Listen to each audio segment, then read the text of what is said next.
ભર્તૃત્વે વર્ણન, મારા પ્રભુ એ મારા પતિ છે. પતિ શબ્દનો અર્થ હસબન્ડ નહીં, બોલો જય શ્રી કૃષ્ણ. પતિ શબ્દનો અર્થ થાય જે મેં મારું બધું જ જેને સમર્પિત કર્યું હોય. પતિને પણ પતિ હોય અને પત્નીને પણ પતિ હોય.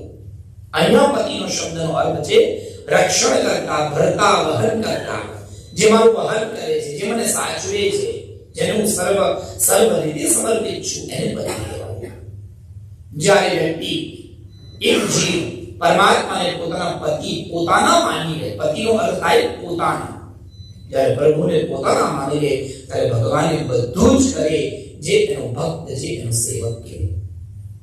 એટલા માટે એની કથા તમે જોઈ હોય તો અષ્ટકુમારબાઈની કથા આપણા પુષ્ટિ માર્ગમાં બહુ પ્રસિદ્ધ છે.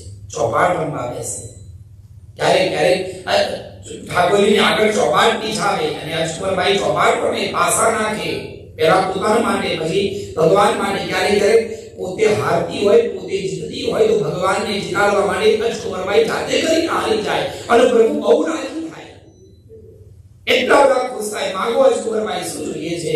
અને આંખમાં નાખીને કીધું, શ્રીનાથજી તમારું મને આપવું હોય તો લેવા પધારે, મારે તમારી ત્યાં સેવા કરવી છે. અને પ્રભુએ કીધું હું લેવા આવીશ.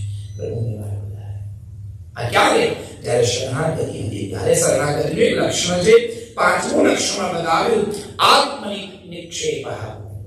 પોતાની આત્મા, પોતાનું શરીર, પોતાનું તન, પોતાનું મન ને પોતાનું ધન પ્રભુના ચરણે ધરી દેવાનું. કેટલા વૈષ્ણવો એવા છે જેના ઘરે ખાવાનું હતું છતાં પણ વૈષ્ણવ આવ્યા હોય તો પોતાની ગાય વેચી આવે અને ગાયને પ્રભુનું મુહૂર્ત કરે, પોતાની બેટી વેચી દે, બધું છોડી દે પ્રભુ માટે. એવા કેટલા બધા ભક્તો છે.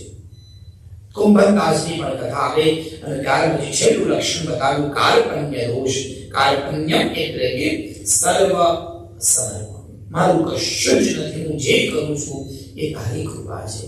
મારું બોલવું તારી કૃપા, મારું બેસવું તારી કૃપા, મારું રમવું તારી કૃપા, મારું જાગવું તારી કૃપા, જે કરું છું તારી કૃપાથી કરું છું. એને કાર્પણ્ય કહેવાય. આવા 6 પ્રકારની ષડવિધા શરણાગતિ, એ શરણાગતિ હવે તમે જુઓ અહીંયા તમને ઉત્તરામાં દેખાશે. સજનો ઉત્તરા જ્યારે આમ દોડીને ભગવાન પગ પકડવા માટે તો એની આજુબાજુ ચિત્ર બહુ સરસ હતું, બહુ ધ્યાન આપજો. ઉત્તરા દોડે છે, ભગવાન સોનાના રથમાં દ્વારકાધીશ બેસવા માટે જાય છે. એક બાજુ કુંતી ઊભા છે, એની બાજુમાં બરાબર દ્રૌપદીજી ઊભા છે, એક બાજુ 5 પાંડવો ઊભા છે અને એની વચ્ચેથી ઉત્તરા દોડે છે. આ બધા જ વડીલો છે, ધ્યાન આપજો. એક બાજુ સાસુ, એક બાજુ વડસાસુ અને એક બાજુ 5 પાંડવો, જે દુનિયાના સૌથી મહાન ધર્મ યોદ્ધા છે. આ બધાને ઇગ્નોર કરે છે. બોલો જય શ્રી કૃષ્ણ. આ બધાને મૂકી દીધા, કારણ કે એને ખબર પડી ગઈ હતી કે મારી સાસુ પાંચાલીના ચીર પુરનારા દ્વારકાધીશ સિવાય કોઈ નથી. મારા વડ સાસુ કુંતીના જીવનમાં જ્યારે જ્યારે દુઃખ આવ્યું ત્યારે રક્ષણ કરનાર કૃષ્ણ સિવાય કોઈ નહોતું. અને કહેવા દો 5 પાંડવોના જીવનમાં 5 પાંડવોને જીતાડનાર ભગવાન હતા. 5 પાંડવો જીત્યા ક્યારે? ત્યારે ભગવાનની કૃપા હતી. ત્યારે એ હું નથી કહેતો, મહાભારત કહે છે. બોલો જય શ્રી કૃષ્ણ. છેલ્લા દિવસે અર્જુન જ્યારે બધું પતી ગયું ત્યારે અર્જુનને એમ થઈ ગયું કે અમે જીતી ગયા. એક ક્ષણ માટે અર્જુનને જરાક અભિમાન આવી ગયું કે અમે જીતી ગયા.